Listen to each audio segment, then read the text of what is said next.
Hello guys, সবাইকে শুভ দীপাবলির অনেক শুভেচ্ছা। আজকে আমি আর মা রেডি হয়ে গেছি। আমি, মা, বাবা তিনজনে মিলেই রেডি হয়ে গেছি একটু বিকালে পুজো দিতে যাব বলে। তো হ্যাঁ, একটু লেটও হয়ে গেল বেরোতে বেরোতে। যাই হোক, তারপরেতে আমরা আমাদের পাড়ার যে ঠাকুরটা আছে ওখানেই ফার্স্ট গেলাম।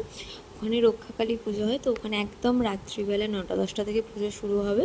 তো তার আগে মা একটুখানি পুজো দেওয়ার ছিল, তো সেসবগুলো করছিল। তারপরে আমরা ওখান থেকে গেলাম 2-4টে ঠাকুর দেখতে দেখতে। সেগুলোর আর ব্লগ করিনি। আমাদের এখানে একটা সিদ্ধেশ্বরী মন্দির আছে, ওখানেও একটু গিয়ে মাকে প্রণাম করে এলাম। আর দেখো কি অপূর্ব লাগছে।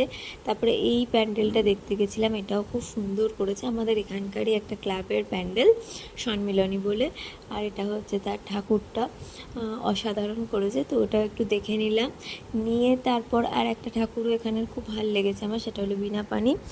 ঠাকুর দেখে আমরা একটুখানি ছবি টবি তুললাম। তারপর বাড়িতে এসে একটুখানি তোমাদের বাড়ির ডেকোরেশনটাও দেখিয়ে দিচ্ছি।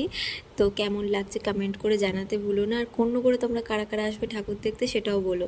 তারপর আমি আর আমার বোন একটু বাজি পোড়াচ্ছিলাম, আর এরই মাঝখানে একটা তুবড়ি বাস্ট করেছিল। তো আমার তো খুবই ভয় লেগে গেছিলো।